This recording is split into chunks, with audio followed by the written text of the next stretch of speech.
I am privileged to welcome all of you on behalf of MIT to this celebration of the 10th anniversary of the World Wide Web Consortium and to congratulate you on an incredible decade of achievement. Today we have a rare opportunity, an opportunity to have the record of a truly world-changing technological and social development clearly laid out by the very people who created and implemented it. We also have an opportunity to reflect on the nature of this invention and its inspiration, an opportunity to try to understand the experience of this decade, an opportunity to reflect on the impact of what a dedicated and talented group of people have done, an opportunity to recognize the importance of individual genius, an opportunity to observe the fruits also of collective action, an opportunity to celebrate good engineering, a term heard all too rarely these days, and of course an opportunity to thank Tim Berners-Lee and for all of you to thank each other for what has been accomplished. And most important of all, a chance to look at the opportunities and risks that face the web and the consortium in their second decade, confident, of course, that it will hold even greater adventure and accomplishment than the first decade. In this age of cynicism, conflict, and international tension, I, for one, would like to thank those of you assembled in this room for creating and sustaining a cooperative, international venture for the greater good. I think there are two shining examples of the scientific, engineering, industrial, and governmental communities getting it right, as we say. The first was the establishment of the Montreal Protocols that phased out the use of CFCs after it was understood that they were causing the depletion of the ozone layer, and doing it in a way that was fundamentally fair to both wealthy and poor nations. The second shining example, in my view, is the establishment of the World Wide Web Consortium. Now, even I can claim a minuscule cameo appearance in this great undertaking, because back in the 90s, Vice President Al Gore was hard at work in Washington bringing about the National Information Superhighway to link Americans together by digital communications in all aspects of our endeavors. One day, while that work was going on in Washington, Michael Dertuzos telephoned me. "Chuck, my boy, let me explain something to you," he said. The National Information Superhighway is great, but the real power of the Internet is global. There's a new thing called the World Wide Web. It has been invented by a wonderful guy named Tim Berners-Lee. Tim is in Europe. We need to bring him to the MIT Laboratory for Computer Science. Our purpose will be to create an international consortium to make Tim's vision and invention really serve the whole world. I need you to come with me to Brussels to meet with some important people at the European Commission. Here's what we're going to do.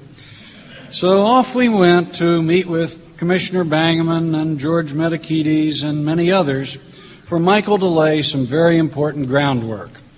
It was a privilege to tag along and to lend the support of MIT to this great idea, and later to host a luncheon at a seminal follow-on event here at MIT. Well, you all know, of course, what followed because you did it. In a selfless display of working for the common good, Tim Berners-Lee, Michael Dertuzos, the U.S. government, the European Commission, the Laboratory for Computer Science, and ultimately many companies came together, rather quietly actually, to create a pathway for a true World Wide Web. I almost messed everything up, however, because when we were in Brussels, Commissioner Bangeman had served a truly elegant wine for our lunch. When he came to the follow-on meeting at the MIT Faculty Club where things were to be consummated, we served, well, ice water. He was not very happy about this, and a decade later, George Metakides is still giving me a hard time about that. But now it's 2004. As Rod said, the Laboratory for Computer Science at MIT has evolved into CSAIL, the Computer Science and Artificial Intelligence Laboratory. And MIT is very proud that CSAIL is home to W3C, the World Wide Web Consortium, which is now an indispensable part of the world's infrastructure that enables new modes of business, new tools for creative expression, new forms of community, new democratizing forces. Its work has changed the way everyone in this room and far beyond lives, works, learns, conducts research, does business, and communicates. MIT is very proud to be at the center of this great endeavor. And I would like to think that important elements of the ethos and character of the Institute are reflected in the form and the work of the consortium.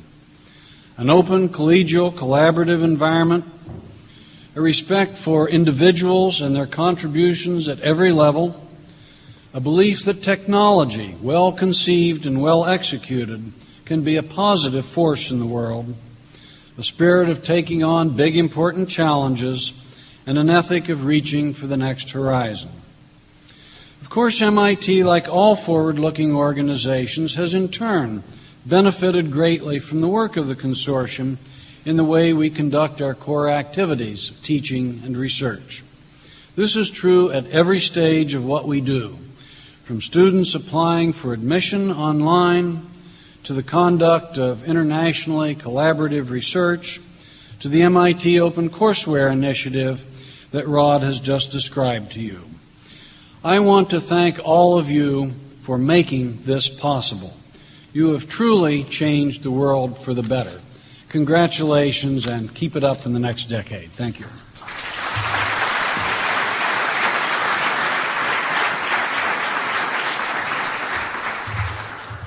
Thank you, Chuck. For today, we're going to have a moderator and who's going to introduce all the sessions and introduce all the speakers. And that moderator is Bob Metcalf. Now, the web is a collection of lots of pieces together that no central control. But if you look back 20 years ago, the web couldn't really have existed very well because at that point, all our personal computers were sitting isolated. They were connected via the electrical network, but apart from that, we carried around little floppies to get data from place to place, and the web wouldn't work very well with that. One of the features that made the web actually possible was the last 200 feet from the national and international infrastructure to get to the desktops, which is the Ethernet, and Bob Metcalf is the inventor of the Ethernet. And I like to think of the similarities between the web as being a democratic sort of place where anyone can publish. The beauty of the Ethernet is anyone can just attach something to that piece of wire and the bits fly around, and for that we have Bob Metcalf to thank. Bob has also played a key role at MIT over the years, being on the MIT Corporation, president of the Alumni Association, and these days, besides being a pundit, the super pundit, he's also a venture capitalist funding lots of companies doing lots of interesting things in this space. So Bob is going to take over for the rest of the day. Thanks, Bob.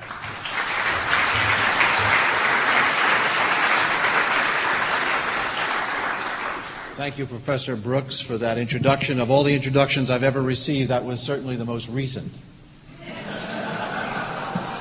And President Vest, thank you for your kind words today, for your 14 years as president of MIT, for your support of OpenCourseWare, for mentioning Al Gore again, and the OpenCourseWare initiative is certain to land high on the list of world-altering consequences, right up there with Google and Amazon and eBay, Yahoo. MIT Courseware has to be on that list somewhere. It is my duty, honor, and pleasure today to be your MC. I would warn you, like many other people, I will occasionally say WC3. And it's W3C, not WC3, W3C, W3C.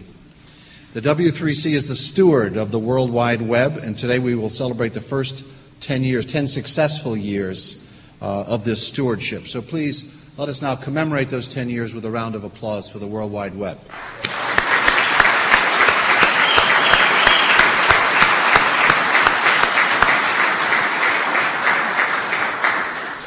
But more than celebrate, we'd like to take this occasion to talk about the future of the web, which is what most of today will be about, as you'll see. Today marks merely the beginning, the end of the beginning. This morning, in session one, we'll start with a panel of W3C's pioneers. Jean-François Abramatic will lead a discussion going back to 1945, he said, which is the year I was conceived, I might add. In session two, we'll talk about the impact of the web on science and technology, led by Michel Kaznard. And after a break in session three, we'll talk about the impacts of the web on society and culture, led by Danny Weitzner. Then after lunch, in session four this afternoon, we'll talk about the semantic web, the web of meaning, led by Eric Miller. Then session five, led by Rohit Khare, we'll talk about the web on everything. And then after a break, session six, on the web for everyone, led by David Berlind. And finally, session seven, where our fearless leader, Tim Berners-Lee, and I will talk about emerging themes of today. And then have you prepared your remarks yet for this afternoon? There's still time. Now, as your MC, it's my job to keep things moving along in a timely fashion, so I hope, if it ever becomes necessary today, that you'll forgive my intervention to keep things moving along. I've checked, and I'm bigger than all the speakers and moderators today. Also, against my advice, W3C has decided that I should encourage your participation. So, imagine 10 years of pent-up rants sitting, waiting to come from the audience. So we are going to encourage your participation in many Q&A sessions today, and of course one at the end with Tim. In fact, does anyone have a question now?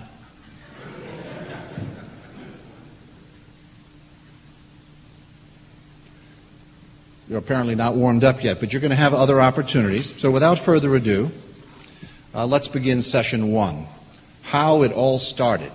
So we'll start with a panel of W3C pioneers. I'd like to introduce Jean-François Abramatic, who will introduce the pioneers and leading a discussion on how it all started. Jean-François has served as chairman of W3C and director of ICANN and is currently on the W3C advisory board. Please, how did it all get started? Thanks, Bob.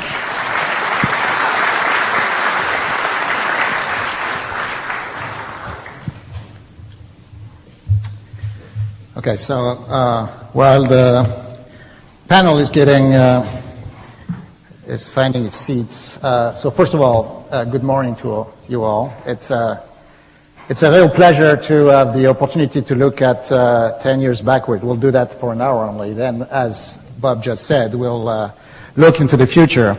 So when we started to think about how to organize this session, the first thing we thought was the web is a gathering place and for all of us today, every day, and we should also show how it was a gathering place for the people who made it happen by being involved in W3C activities. So we chose the panel format for the history session. Then, once we had chosen this format, and since our role is to talk about history, we had to decide, and we have a finite amount of time, as Bob recalled. We had to decide, what was the interval of time that we would cover during the session. So we decided, as Bob just said, to go from 1945, and Tim will explain why we started in 1945, to 1997, when HTML became a W3C recommendation. So we felt that this was the part which belonged to the history of W3C, and then, of course, from there, we'll have the other sessions talking about the present and the future. So the way we'll do that is the session will be organized in two parts. One part will, when Tim will present the web before W3C. We'll go then from 1945 to 1994. And then a second part, which will be dedicated to a selected set of events related to W3C between the 94 to 97 period, which will be, those events will be presented by each of our panelists. So this will cover, basically, this is how we get organized for this session. So I think since we are short in time, we'll just start immediately with the 1945 to 94 part. And Tim, if you want to share with us your memory of that period.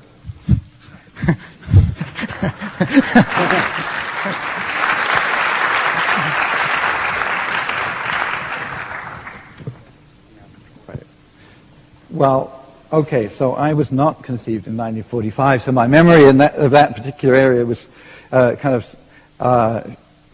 is kind of limited, but in fact, the reason I'm brought up here is that we really do want to concentrate on looking forward. So for the piece looking backwards, they brought up the person who normally talks the fastest. So I've now learned, somebody taught me the sign language for slow down. So you can say slow down if I really go too fast, but I'll try and squeeze it all in so that we can, and this is very squeezed. I should say straight off that as a big disclaimer, there's a timeline in the materials you got with your badge. There's a timeline on the web, and there's a timeline in this talk, and they have some milestones and some people, but of course there are huge events and really important people that have been left out. Most of the history of the internet is not in this, so apologies in advance for all the things which are not in here. It's been further distorted by the fact that I spent the weekend rummaging around in the attic looking for this pre-digital stuff, the 35mm film, which I'd taken before I got a digital camera, to go back to this stage. So this is further distorted by the fact that the photographs which have been thrown in are to a large extent ones which things that happen to be there, where I happen to be there and I happen to have a camera and I happen to take the photograph and I happen even to be able to find it later. So why start at 1945 apart from the fact that Bob was conceived there? Well, there are a lot of timelines. You're probably fairly aware of the history of the internet. The history of hypertext, which if you like is the other half of the World Wide Web, is perhaps less well known. But one of the big milestones is often taken this article that Vannevar Bush wrote in 1945 in Atlantic Monthly. He felt that a scientific person needed access to everything, basically, he called it the record. That which humanity has figured out up to now, and which is largely for him was in scientific papers, and is cross-linked by references traditionally. And he felt that when you're reading one article, you should be able to basically instantly go to one of the references. So he designed a great big microfiche machine, which was all built into a desk, and this did not use electronic computers, even though you'll notice in 1945 he was probably involved in pushing the design of, pushing people to design electronic computers. But he didn't realize that in fact, they would become a whole lot smaller, and that's the way, in fact, this would end up being implemented. So the article's really interesting, not only for the grand vision of connecting together the knowledge that we have and how really important that is. It's also really important to look at the way he actually figured out how to do it by having little sensors pick up the dots on the microfiche and connect to a bunch of relays and motors which would turn the microfiche to go to the relevant place to find the destination article.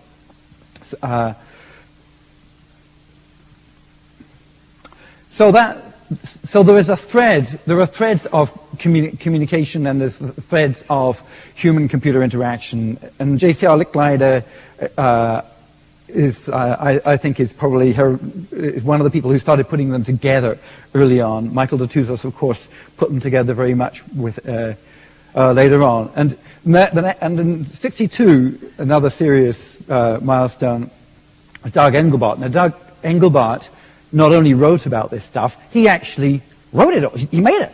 He made, basically, he made a hypertext system which included email. It was collaborative. It allowed different people to link to other people's work. and it all ran on the mainframe, and he had to use a state-of-the-art, very fancy display, vector graphics display to do it, and because there weren't any mice, he had to invent the mouse on the spot and make one out of wood. So his operators worked in this characteristic stance with the mouse in one hand and a chord keyboard in the other hand, because they only had one hand left for typing. And that, another thing to go look up is a video of the demo he gave, because that it's an amazing system. And unfortunately, it was before its time because the computers were too big and they weren't connected by the internet. The Ethernet wasn't around yet. So it was, I think, very frustrating. Must have been very frustrating to Doug to have the idea and then not be able to just go and deploy it and send it, and put it on an FTP site and have everybody pick it up, which is much more satisfying, as from my experience. So, so on the hypertext timeline, Ted Nelson is the person who actually coined the term hypertext, and this is, I actually didn't meet him till 1992. This is a photo I got of him in 1992 in Sausalito. He is a wonderful speaker. He can't be here now, but if he was, he would entertain you very well. He's a man full of ideas. His actual implementation, which he tried to put together, called Xanadu, after the Coleridge poem, it was in fact too centralized in its design, I think, and he wanted the Xanadu operating company was designed to control it all. But for various practical reasons, that didn't actually happen. At one point, though, Autodesk picked it up. This, unfortunately, we happened to meet and have lunch together on the day that Autodesk dropped that product. That was dropped support for Xanadu. But Ted has he invented the word hypertext, and he invented, in fact, lots of other words as well. So it's great to browse through some of his things. Oops, I'm sorry. So the demonstration actually of the online system actually happened in 1968. So just to keep things in, see where we are on the internet timeline, this is the point when the ARPANET is first put together. And in fact, you notice, so 1969 is a round number from 2004, and there was just and this fall, there was a party for the ARPANET. And when people accuse me of inventing the internet, I like to point out the difference in the birthdays is quite large. The internet was around for a long time before the web, but that's hard to explain sometimes when people really don't figure out the differences between them. Now that is part, of course, there's a long history of networking. There's the development of the individual networks, the idea of packet switching, there's a very full timeline of lots of developments which had to happen to make all this take place. But we'll pick it up when the ARPANET was running. 1971 is taken as the time when the first email happened. There had been email between users of a machine, and there have been file transfer systems. And Ray Tomlinson is credited as being the person who first decided that actually you could connect them together and move the file from one machine to another, move it from one internal email system to another internal email system, and therefore actually did email across the net. So starting email as we know it today, that was when the @ was chosen. Interestingly enough, the hash sign, which we use to on the web to distinguish the address of a document from the anchor within the document in the hypertext system, a little bit like the suite within a building, hence the hash. Quite independently, Doug Engelbart also used the hash. It's weird to go into the characters sometimes. So on the TCP timeline, this one I didn't take. This was off Vince's homepage. Vince and Khan, publishing the Internet Protocol spec, really made, this is what, the IP protocol is what makes the internet happen. They realized that there were lots of networks, and a computer could be on more than one network, and they devised a nice and simple protocol, a very good, solid, clean foundation protocol, which allows a packet on one network to be wrapped up, addressed for where it has to go to on a machine on another network, and then they devised the rules to sending those packets across the network in between. So the IP packet is the basis. That allows the TCP protocol to run on top of it. And basically, when they designed that, back in the 70s. It was basically unchanged. The design was still the same as when I sort of picked up a keyboard in 1990 to write the first web client, and I could just write open socket, read, write, and create the HTTP protocol just by layering it straight on top of TCP. So that's a good example of good engineering, a good clean foundation design. That's the sort of thing we like to traditionally we like to continue in W3C. Okay, so originally the IP and TCP were not split into two distinct parts, but that piece of layering came a bit later. Now, meanwhile, I'm just a programmer. However, while I do consulting for various people, in 1980, I happened to do a 6-month stint at CERN. This wasn't my employment at CERN, which started in '84. I just went over there for 6 months with a whole bunch of contract programmers brought in at the last minute to rescue them from a big mess that he got into. And we arrived in cowboy style, riding out of the sunrise or sunset or something, to find a mismatch of all kinds of wonderful pieces of equipment and software all connected together, written by a mishmash of wonderful people. And I wrote a program on the spot to keep track of it. It was a sort of note card sort of program where you could type in information about something and link it to other things in a random sort of fashion. And that was called Inquire Within Upon Everything, after a Victorian book that my parents had on their shelves, which would aim to be, if you like, the answer to everything you really needed to know in one box. I mentioned Paul Mucker-Patrice because, in fact, the domain name system which he created is I think it's quite.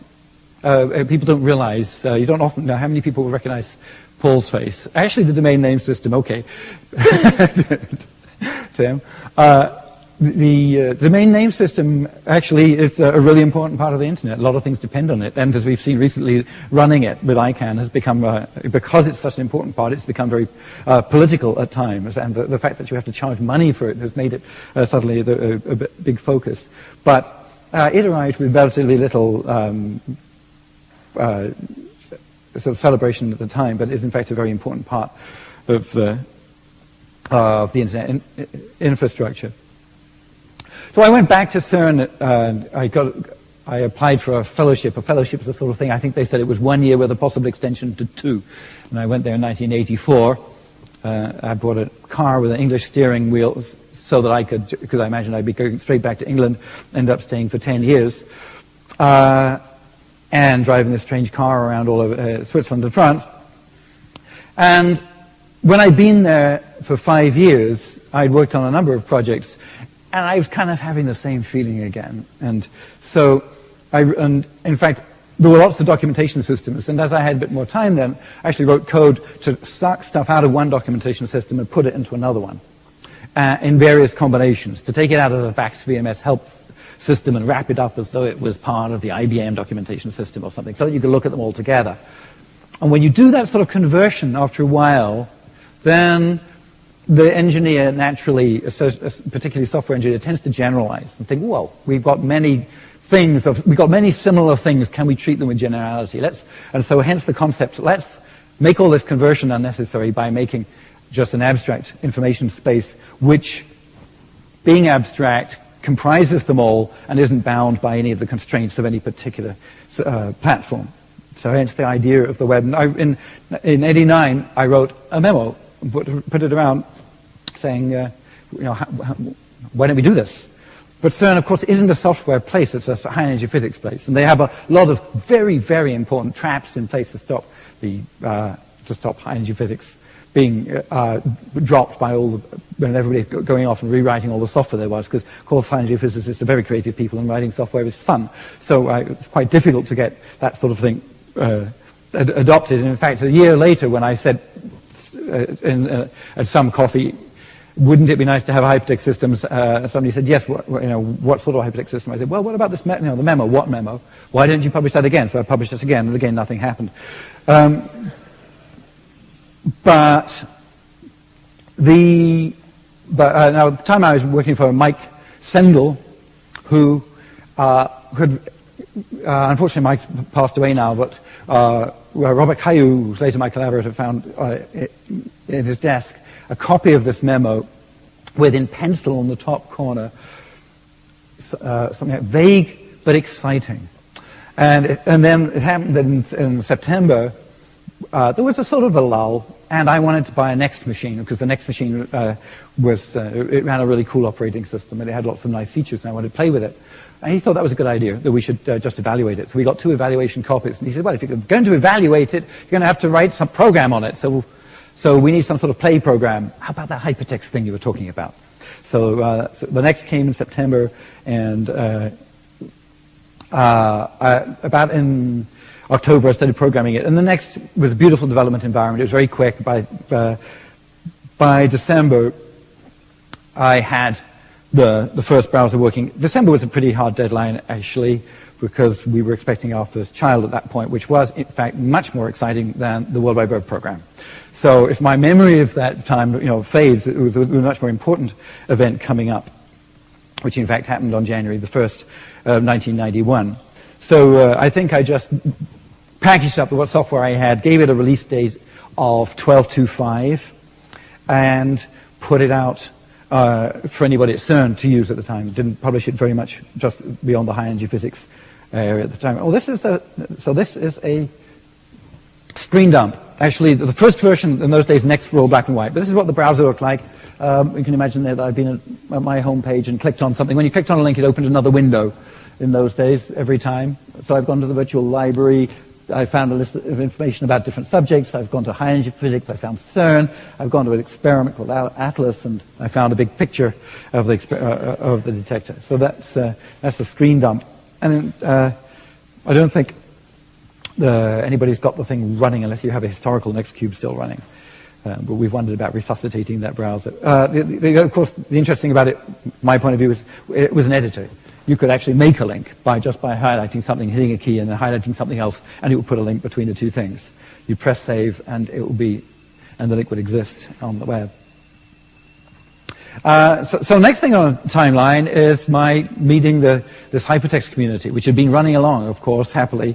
And really, I wasn't aware of any of the academic stuff, but the ideas of making links had pretty much percolated into software. A lot of software had the idea of links. Wrote a paper. It was a terrible paper, but we accepted it. We gave a demo and a poster session. There's the poster. I've got that in a fair number of bits, so you can actually, if you blow it up, you can actually read it. And it's got one of those columns is about the architecture of the web, and it's not very dissimilar to what we're writing in the architecture of the World Wide Web document in the technical architecture group this year. Now, as time went on, I was wondering, what about the future? Because the web was starting to look like it might be quite a big thing. In an IETF, Internet Engineering Task Force meeting, I met a number of crazy people. This is one, Larry Macinta, who was into these sort of network information systems at the time, and he invited me to spend a month at Xerox PARC on the West Coast, which was fascinating. So I went and installed what then the current browser was Viola, and installed that with, and they hacked it so they worked through their firewall and so on, get it running so the people at Xerox PARC could browse the web. Gave a talk on it, gave a talk at various places up and down the West Coast, and also then at the same IETF meeting, in fact, I also met Karen Solins from Lab of Computer Science at MIT, and she invited me to spend a month at MIT in the LCS lab, which I did, gave a talk to a smattering of people about the World Wide Web in the building which we've now vacated to move into the Data Center.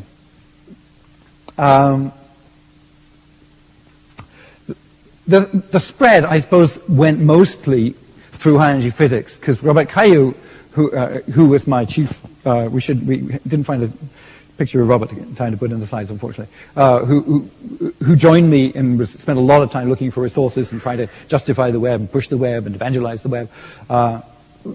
He and I were paid for out of a high energy physics budget, so obviously it was high on our agenda to get the high energy physics community using it, and also the high energy physics community really needed it. And also, of course, it tended to spread locally among people in Europe, because CERN was a little Eurocentric. And Stanford University, in fact, set up the first server in the US. So as we get into 1993, there were a number of browsers that had been written. Midas was written by Tony Johnson at Slack, Urwise by a bunch of students in Finland, Viola by a student at Berkeley, and Samba was a port of the next client to the next base client to the Mac. And then in March, NCSA released a Mosaic. I think Mark Andreessen had been shown a version of Viola and thought he could do that, and maybe he could even do it better.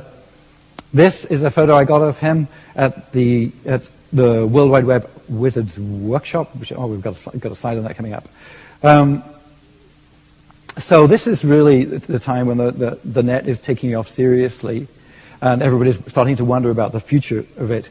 One of the big questions that I got, particularly after the Gopher system from the University of Minnesota, was had an announcement in which the university said that, of course, you can go on using it, and you can use it for free, and you can use it for free, but unless you're a commercial entity and you have a server and you have a fairly heavily loaded server, then we may elect to charge you. And once they said that, everybody dropped the Gopher.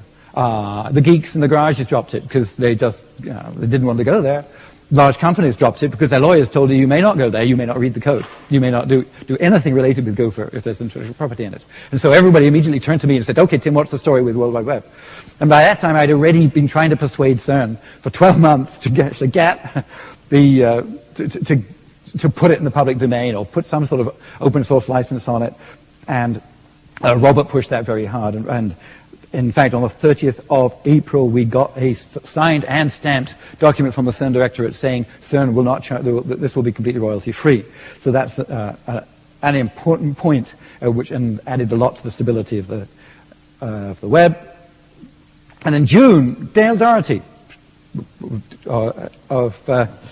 working with Tim O'Reilly, Dale just felt this was exciting. Didn't the people involved want to talk to each other? And so he hosted a Wizards Workshop, the in Cambridge, Massachusetts, just down the road in their offices.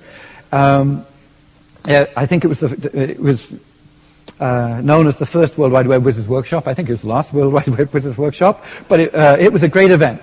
This is him at that event. And at that event, I had a session when I brainstormed with folks, wrote consortium on the whiteboard, and saw what people said, and we got a list of things, most of whom are still very relevant to the consortium today. So thanks very much to Dale for hosting that. It was a great event. Pretty much all the browser writers were there. The Mosaic team was there. Lou Montulli from Kansas was there. Cello, viola writers, Tom Bruce, Pei Wei, and that was a really useful session. So I'm starting wondering where this will go, and I'm sitting on a bus in a conference. It's in Newcastle, UK, and it's November, so it's raining and wet and dark and miserable, and I'm sitting, as I get onto the coach to get from one part of the conference to another, sitting next to this guy, David Gifford, who works at LCS, although I hadn't met him there. And I talked to him about the problem of what to do with the web, but he says I should call Michael Detouzos. Michael who? I hadn't clicked as to who the leader of the lab was. MLD@lcs.mit.edu. So I wrote that down on a piece of paper and called Michael, and if you like, the rest is kind of history. So this is, now immediately next year, the Mark Andreessen and Jim Clark set up, they left NCA, formed Mosaic Communications Corp, which later became Netscape because they did not get the Mosaic name from NCSA. Meanwhile, there's a realization among most of the companies which had tried to provide just the biggest information system you could dial into, that realized they had to provide access to the web because it was going to end up bigger than any of them. So Michael actually, because Michael's a very international person, he's Greek, often goes back to Greece, goes through Switzerland. He stopped off in Zurich. I went up by train from CERN to Zurich, and we talked about that in February. Then a very strange thing happened in April. I'm just sitting there. I'm this geek at CERN, this big physics lab, and I get a call saying that there's somebody at reception, 4 people at reception for me. And that doesn't normally happen. And they'd come from the States, and that's even weirder, and they were wearing suits, and that was even weirder. These people worked for Digital. One of them's name was Alan Kotok. We happen to have Alan Kotok, the original actual Alan Kotok, here with us for the photo. Alan, do you want to spend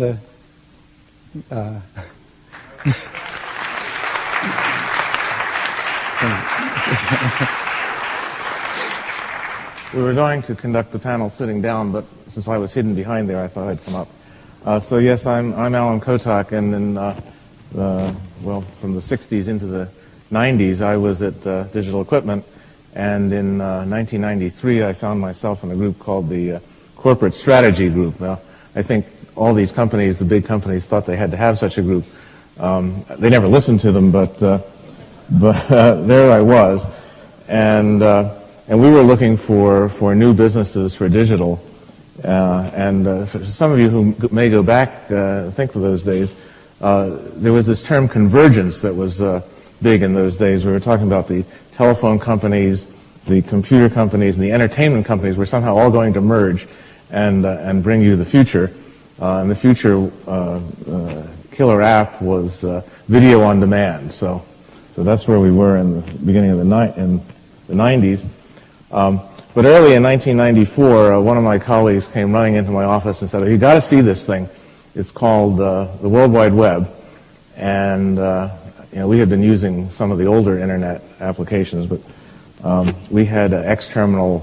I had one, on my office, and he was running, I guess it was Mosaic somewhere else, and showed it to me, and so my reaction was, "That's it."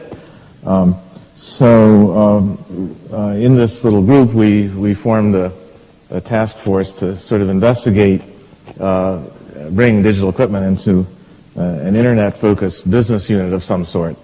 And one of the things that we always did, because we had a lot of marketeers, was to go talk to the customers. And so we organized in March, and I guess around April, we got to Europe, and indeed found ourselves in Geneva with a little time on our hands. And one of my colleagues there, Steve Fink, said, "Well, Tim Berners-Lee is right here in Geneva. Why don't we go drop in on him?" And so we did. And Tim told us that he had been discussing this idea of a consortium, and what did we think of it? And Digital had supported the X consortium. We liked that idea. We liked the idea of having an open standards group to develop this market. And he said, "Well, would you join?" And we said certainly we would join. So to make a long story short, we went home. Somehow we managed to actually sell this plan to Bob Palmer, who was the president of Digital at the time. We formed an internet business group. I became the technical director of that group. This was in the summer of '94. And the next thing I knew, I had my friend Al Veza calling me up saying, "So when are you going to sign those membership agreements?" And with that, I turn the stage over to Al.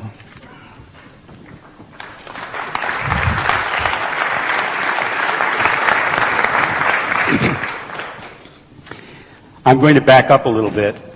You don't mind if I sit here, do you, Tim? I think we had decided that. Okay. I was going to introduce you, but okay, go ahead. I was just going to say just one word that I mentioned Michael de Touzos. A number of people mentioned Michael de Touzos, and Michael was very, very supportive, very, very large. Hence, I can imagine him saying "Chuck, my boy." He would have addressed anybody in such terms from such a height. He was very, very supportive, and he talked to a lot of very important people, and he expounded a lot of grand vision. And he brought me over to LCS, and when I arrived there, then I went to see Al.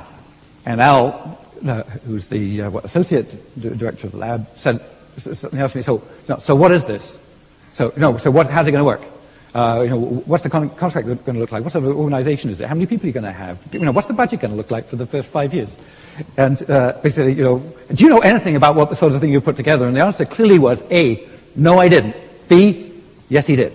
So. I'm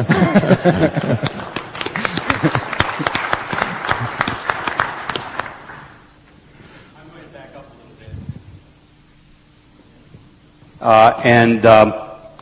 bit. In the fall of '93, in imitable way that Michael de Touzos did, he calls a strategy meeting of a few faculty. And we start discussing about how to get industry more involved into dealing with LCS. And he says, well, we ought to have a consortium. We had just spun out the X consortium, of which I had a small part in helping Bob form. And everybody looks at me and says, gee, we ought to have a web consortium. And I look back and say, that's very nice. But the reason the X consortium worked was because we had the inventor of the X Windows system on staff, and everybody believed in him. And I think it was Hal Abelson said, what a great idea. Why don't you go get Tim? I mean, just like that, go get Tim. You know. And next thing I know, Tim is spending, the better part of a week or two at MIT over a 2-month period in early January and February. And we have some conversations. I think that's when I met Tim the first time, and we start having some conversations and telephone conversations. And I decide that we need to meet, and I'm going to go to Geneva and meet Tim and his colleagues. And at the same time, I think I made a trip to Paris and met Jean-Francois at INRIA, and I also made a trip to Brussels to talk to George Metakides, the person that President Best mentioned a while ago as being instrumental in the European Commission. Sorry, got consortium on the brain. But anyway, to cut a little that period a little short, I had arranged to have dinner with Tim and his wife, Nancy. And I figured, well, I've got to sell Nancy on coming to the States. Well, Nancy arrives, a lady who is about 8.5 months pregnant with their second child, and she starts talking, and I go, wow, where did you grow up? She says, Connecticut. I said, okay. I said, I don't have to convince this anymore. Not only that, she has a brother living in the same town I do, just west of Boston. So I said, we'll get to the business of things, Tim. Why don't you come to MIT and I'll help you set up this consortium? And we have these discussions. And in the process, Dertouzos is in Athens. Somehow he finds out where I'm staying, because Tim had arranged where I was staying, in this little chalet. And I get a fax from him. And I can't even remember what the issues were now, but we're trading faxes back and forth while we're having dinner. And Tim and his wife are looking at me, is this guy crazy? But in any case, went away with a good feeling that Tim would come to MIT. Indeed, on September 1st of that year, Tim started at MIT, and on October 1st, we issued the official announcement that Tim was the director of the W3C consortium, and I sent out about 400 letters, one to digital, which Alan mentioned. And we had the first advisory committee meeting on December 14th in Cambridge at MIT. And John Patrick, a representative from IBM, was there and stood up and said, this has got to be worldwide. You can't have a consortium here and a consortium in Europe and a consortium in the Far East. You guys better make it worldwide. And so I said, well, I'm going to Europe tomorrow. I'm going to Europe now. I'm leaving the meeting at 3:30 to go to Europe to a meeting to try and make that happen. So on the 15th of December, I walk into this meeting. I think it was about as long as this room, but only half as wide, packed with people around a big long table. Jean-Francois was at one end, and I couldn't possibly see him. And Dave Raggett was there, and a few other people I knew. But I felt like I was walking into the lion's den. I wasn't sure whether they were going to tar and feather me or lynch me for hiring Tim. They were so mad at me. And MIT, by the way. Anyway, I'm thinking to myself, how am I going to explain this back at the ranch when this thing has fallen apart? Especially since we'd had a meeting in Medikiti's office 2 weeks earlier with CERN about having CERN as a partner with us. Needless to say, that meeting did not go well. But George Medikitis pulled me aside afterward and said, I can't tell you why, but you better start opening negotiations with INRIA. Because I had said that I would like to have the partner be INRIA because I thought they were just a better fit for us. And 3 days later, they announced that CERN had won the funding to build the next super collider, and they were going to put all their resources to that. We got a call 4 days later saying, we don't want to be your partner, go away. So that's how INRIA came into play, and Jean-Francois and I had negotiations through the spring, and on April 27th we signed a contract that had the host in Europe. Now, in the meantime, it had been announced about this host. I get an email from a student in Japan, a graduate student, who speaks English very well, who has a lot of contacts in industry, saying, by the way, the companies in Japan that are members of the consortium want a host in Japan. Could you come to Tokyo and talk to us about that? Well, I was traveling around the world like a chicken with his head cut off, and I didn't really want to do that. But I said, I'll meet everybody in Hawaii at the end of the INET conference, and we can discuss it. In the meantime, I get an email that says some Japanese company wants to be the host. So I talk it around MIT, and everybody thinks it's a good idea, but I have some reservations. I said, well, why don't we let the Japanese company decide whether it's a good idea or not? So I go to the Hawaii meeting, and I tell them about the company, and I get an unequivocal response, no. And I said, well, if that's the case, you fellas better give me some candidates, because I don't know anybody in Japan that would be a good candidate. 3 months later, I get another email saying, please come to Tokyo, we found a candidate for you. And because of scheduling problems, that did not happen until March of '96. I went to Tokyo and met the folks at Keio University. Nobusuto is, I don't know if he's here or not, but he's here?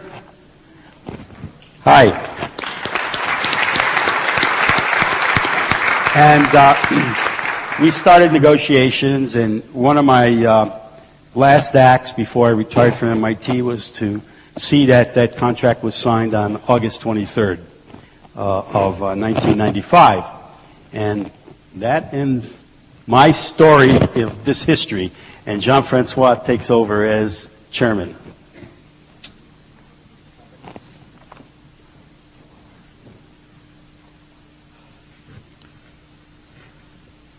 Okay, so as Al just said, you heard that the part of MIT looking for a host in Europe and in Asia, and INRIA being chosen. So let me back up a little bit. Still, we're in '94, okay, and try to explain how it came that INRIA was chosen when CERN decided to focus its attention to the development of the Large Hadron Collider.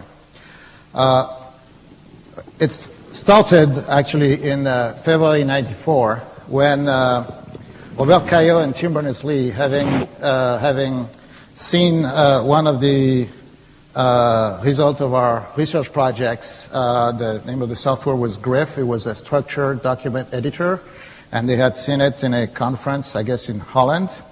So Robert and Tim wanted to, and obviously the technology was adequate to become a good technology for a browser editor for the web.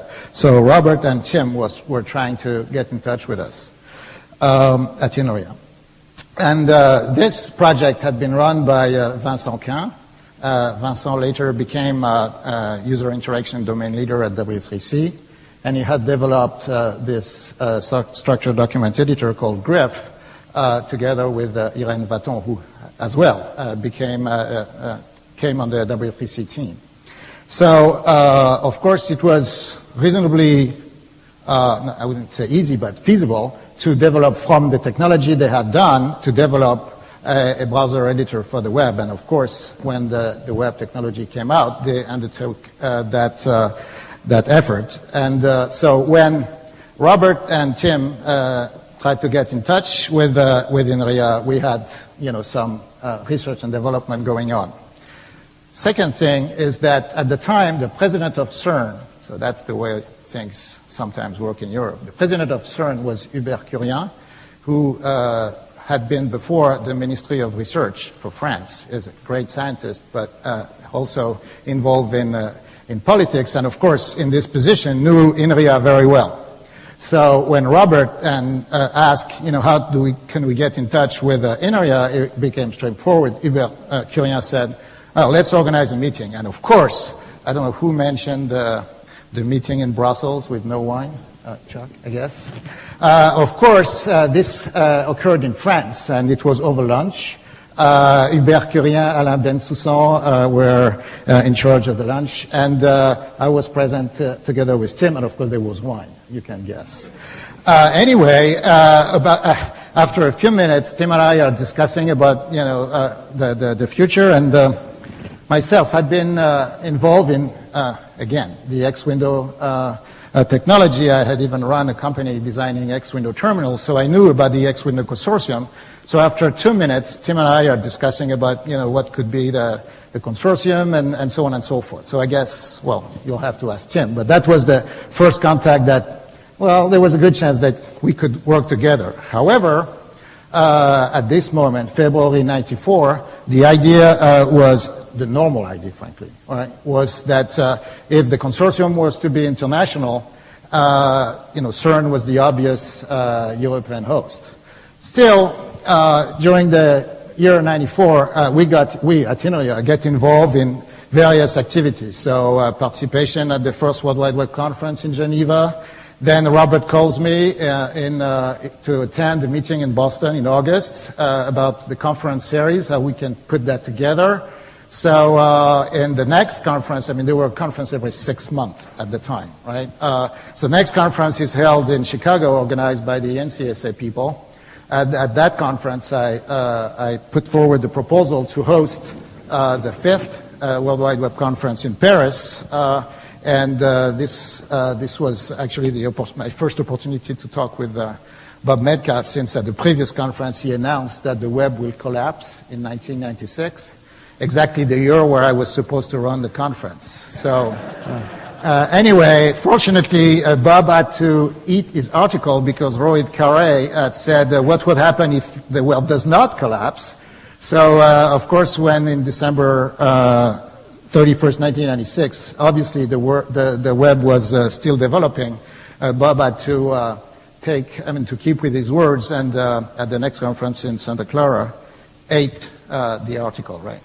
Congratulations, Bob. Anyway, so we get involved at INRIA in all this, and of course on the technical side, Vincent's team is developing Maya, what would become a Maya even further. And then as Al said, at the end of 1994, CERN decides to focus on the Large Hadron Collider development. And I often say, children are not there when their parents conceive them. So I was not there. INRIA was not present at the meetings where MIT, the European Commission, and CERN decided to choose INRIA. But still, between Christmas and New Year, so that was our Christmas gift, we get this call. Alain Bessoussan get the call from Michael de Touzos. I get the call from Al that INRIA should, if we wanted, could become the European host. So, as Tim said a minute ago, the rest is history. History, in a few words, is of course I go to CERN almost immediately in January, meet with Henrik Frischtik-Nielsen and Håkon Lie. So Henrik decides to go to MIT. Håkon becomes the first team member. The two of us discuss about where to install the European host. We choose Sophia Antipolis, and the European host is still, as we speak, installed at Sophia Antipolis. And, and from then we get involved in W3C activities. So in order...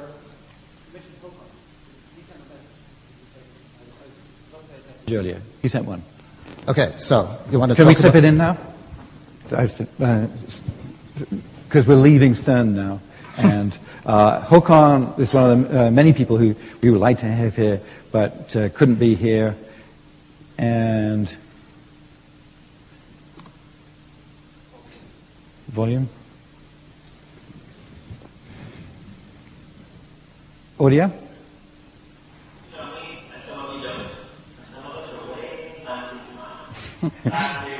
Well, about a decade ago. In a faraway place called Switzerland, which is there.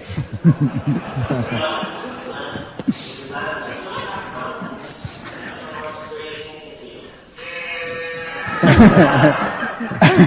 Under those mountains, however, there is a secret research laboratory called CERN, which has long, dark hallways and many super-secret projects.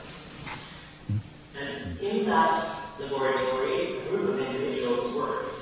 What were they working on? Well, that's what their parents wanted to know as well. Even their sites were cryptic, saying things like, you click and we do the rest.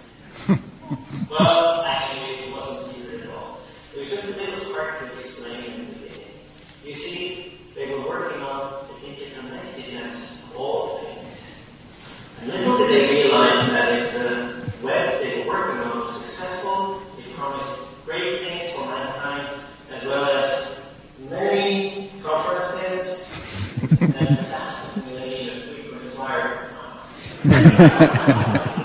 This unlikely project had been assembled by one man, King Berners-Lee. Here seen at one of the early conferences. This is the one in Chicago 2 weeks after. It was a trying time. There were all kinds of obstacles. Getting the video projectors to work, holding the video camera steady, and shaping the organization to manage the web. The project leader soon found himself speaking at many conferences, and in order to get to them all, he had to speak very Robert. That was the project that King was offered a chance to lead the dark hallways of CERN for a kingdom of his own in a country called MIT. Technically, MIT is the country, but you know what I mean. These men gathered for a final meal together, and they discussed important things like gadgets and stuff like that. Well, the rest is history. Now, W3C was formed, and it laid solid foundations for the web, including plans and specifications. And the web itself, well, the web of the public in the truest sense of the word. Today, more people than ever are participating in W3C, and the web has become an integral part of modern living. Will the web be with us in 50 years' time? Absolutely. Will the computer be bombing in 50 years' time, be able to read hardware documents? I think so. Will we be there to celebrate it? Well, if you promise me one more thing for my collection, I'll be there.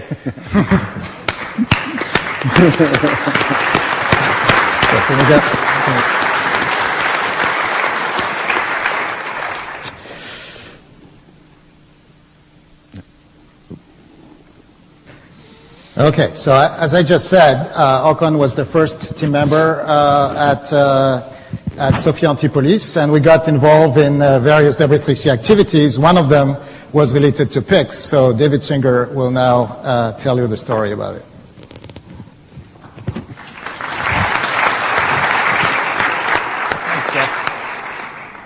So back in the early days of the web, IBM, where I worked, was a internet access provider, which meant we connected people to everything available. Not everyone wanted everything that was available. And our CEO got notes about, can't you do something about all those horrible pictures? Those notes went to my boss, John Patrick, who sent them to me. Since I didn't manage anybody, I had to do something with it. And what I did was wrote a memo back that we sent out saying, no, the web is very decentralized and we can't do anything.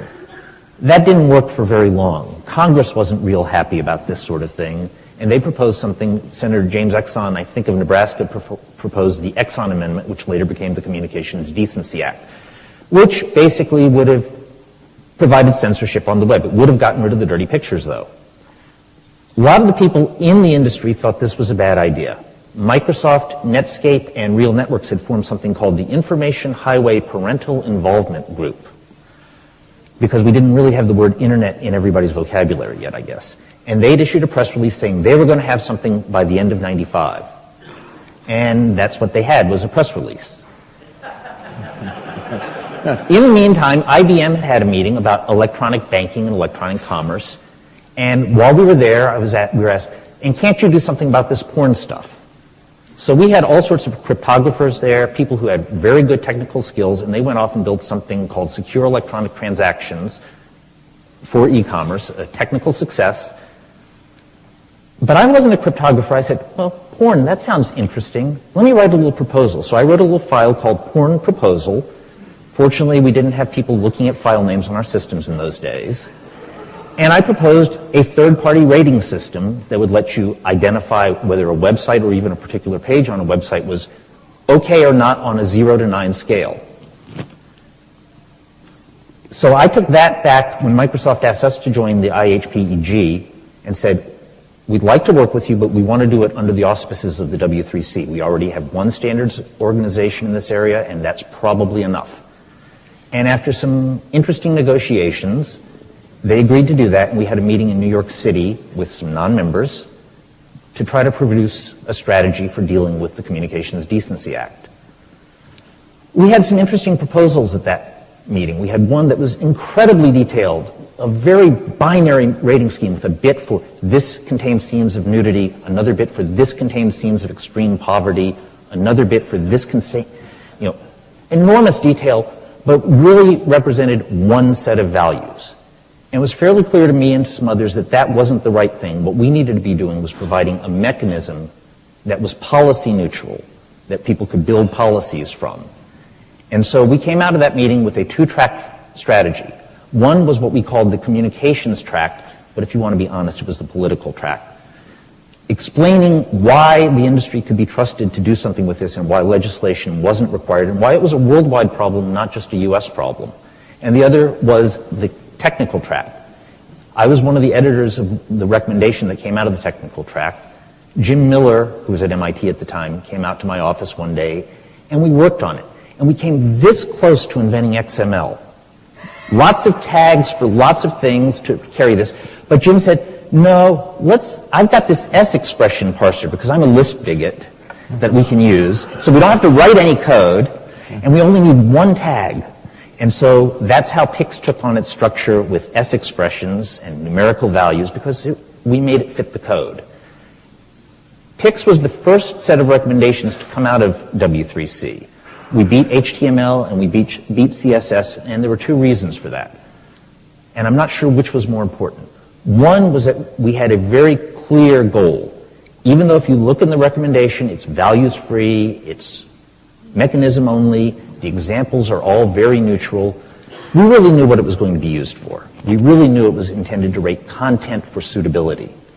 So we had a very clear objective, which was to make the Communications Decency Act go away. The other reason that helped us was that we didn't have an install base, unlike HTML. So we didn't have to bridge between competing implementations. We issued the recommendation, and it was used and cited in the court decisions overturning the CDA.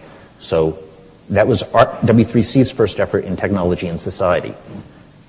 Let me hand it back to Tim, or to Jeff, whoever wants it.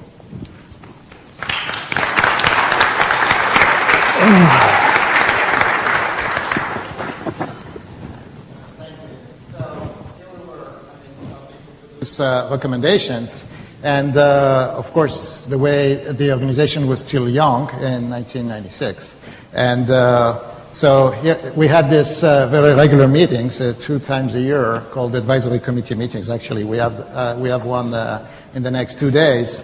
And one of them, in the middle of 1996, remained famous. So we've asked Steve Zillis to tell us about what happened in Peabody. Steve? When I first became aware of W3C, I was working for Adobe Systems, representing Adobe to various standards organizations, and in fact was highly involved in working with the American National Institute of Standards and Technology on trying to standardize on this electronic document format called portable document format. Some of you may have heard of it.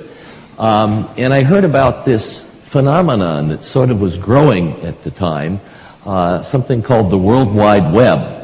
And very shortly after that, I found myself explaining how PDF and HTML were complementary and could work together to enhance the capability of the World Wide Web. And since Adobe was also a tool maker, I even found myself working on the HTML ERB in the styling portion of it.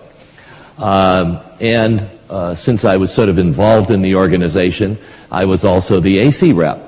The first AC meetings were a little bit boring. The team was presenting what was happening, and the audience was polite and would ask occasional questions.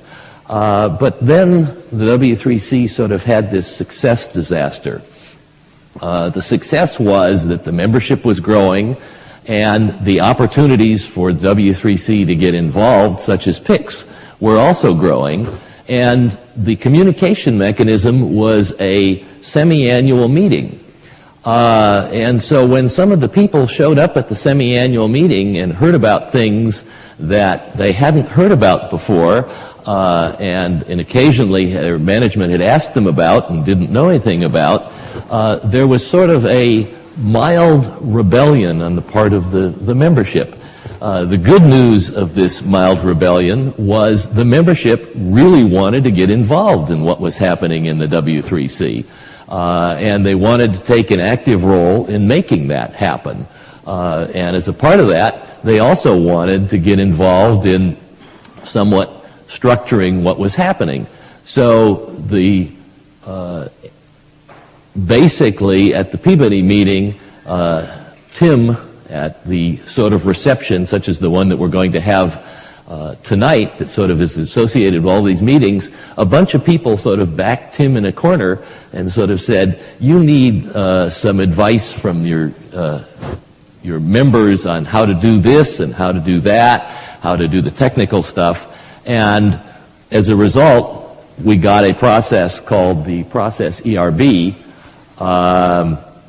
which helped write the first process. And some of the key features of this first process, and you see on your screen in front of you the members of this first process ERB, which included David Singer and Jean-Francois and Tim and Sally Kuderi, who was a key person in essentially the first press contact for the W3C that made it easier for the two groups, the team and the membership, to get together and really begin working together. Some of the key things were the establishment of an open and inclusive process that all the members could get involved at any of the work getting on, and that actually got broadened out to the public getting involved. And I think that's one of the key things that's made the 10 years that we've seen, the 8 since then, but a part of the W3's great success is its openness of process and its openness of its standards. And so that began with that meeting. Thanks a lot, Steve.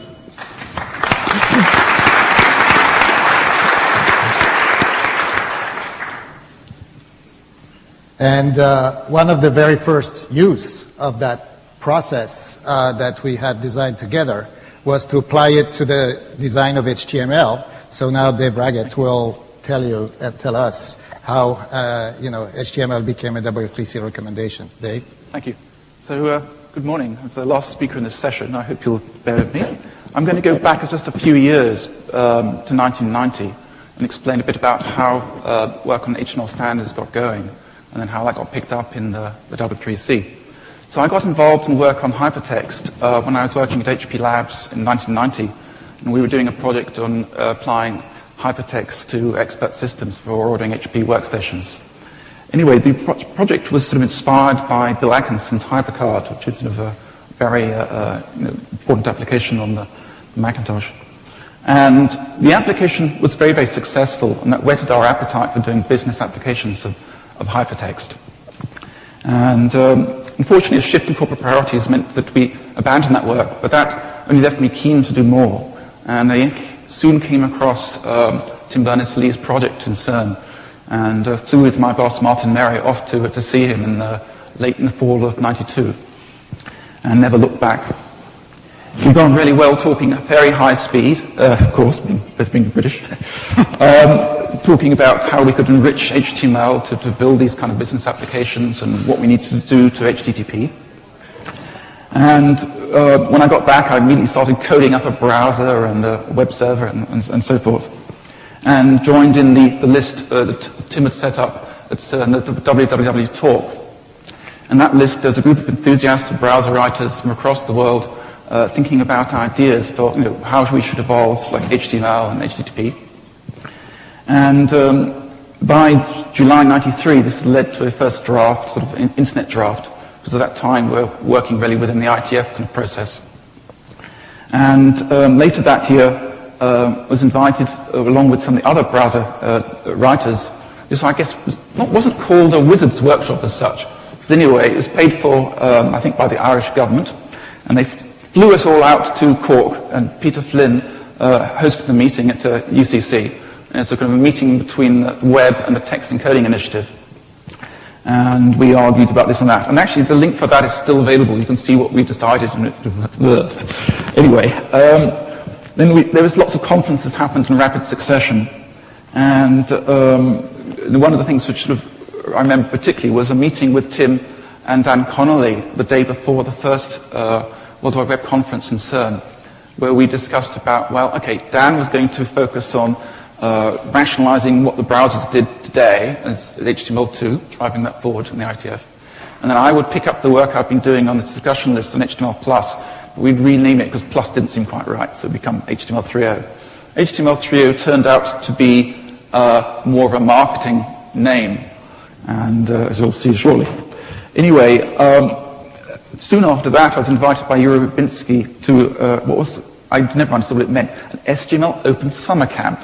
What would I want to do in the summer camp? I thought that was what kids did, but off to the Xerox Document University in Virginia. And Yuri was very much aware of the disruptive potential of the web at that stage, and sort of bringing the SGML and the kind of the web communities together. And they were working at that time trying to sort of clarify the Cowles table model, which is a more complicated model, and it proved to be too complicated for the kind of the browser developers at the time. Anyway, Yuri, unfortunately, has died since then. I mean, the SGML Open became Oasis, and Yuri is much missed, and my kids remember him particularly for doing magic tricks in a restaurant meeting in Toronto, bits of paper. Anyway, after the WWC was first set up, and Tim was making his plans to move to the USA, HP had agreed to put me on assignments to work at CERN. That was the plan at the time. And so off I went with my family, and we visited Tim, and his house was full of packing crates and things. And he was about to move off about a day or two later.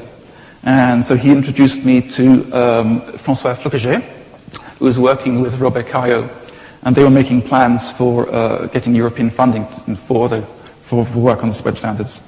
And that then led me in December to this meeting in Brussels, which we've heard about earlier. And at that time, it was unclear. The room was very, very full, as Al mentioned. And it wasn't quite clear. Would it be a European consortium or would it be an international consortium? Anyway, so there's sort of various rambling and talking going on in the back of the room. And Al came hot-footed from the States, from the web meeting, the AC meeting in the States. And he had these wonderful color slides and wowed everybody. So despite his concerns about walking into a lion's den, he was very well received. And so we never looked back from that either. And okay, so a few days later, as you heard, that CERN sort of backed out of the running. And Tim sort of thought, well, maybe we better find some alternative European sites, and sent me off to the University of Oxford, which is, we were both at Oxford University, although I didn't meet him at the time, although we had one friend, Paul Rouse, in common. And all right. So instead of going off to work in the Rock-and-Core or Sophia Antipolis, as we were discussing with the Inuit, I soon found myself on a plane to MIT for 2 years, dragging my family with me. And at that point, I was doing work on HTML in the ITF and also work on HTTP. And it was kind of painful process working in the ITF on like HTML tables and HTML 3.0. And we found that Microsoft had sort of cottoned onto all this, and the browser wars had started. And soon it became apparent that there was an opportunity for W3C to get involved. And I really owe a great debt of gratitude for Susan Westerhaver, wherever she is in the room, if she's here somewhere, because she did all the legwork in organizing the first meeting of what was to become the HTML ERB, hosted by Spyglass in, I think it was Schaumburg, Illinois. And we talked about ideas for embedding objects and different requirements. Every company had a different perspective. And that then led to the HTML ERB. And we rapidly switched from thinking about future things to thinking about, well, this HTML2 is all very well, but the web has moved on since then. And so that led to us thinking, well, what are we going to call this new sort of high water mark of HTML? And we couldn't really call it HTML3, that had been taken. Nobody liked the stigma of a .1 version. So it became HTML3.2. So now you know why it's 3.2. And then we picked up, after we got H3.2 out of the door very rapidly, it's not one of my proudest documents I've written, but luckily Ian Jacobs came along to rescue us to how to write documents properly. So Ian Jacobs and Arne Laos and I set to write up the newer ideas, which became HTML4.0. And that's proved the test of time, and I'll at least stop at that point. Thank you. Thanks a lot, David. So it's time to wrap up and move from the past to the present and the future. So I want to thank again all the panelists for their contribution to this session.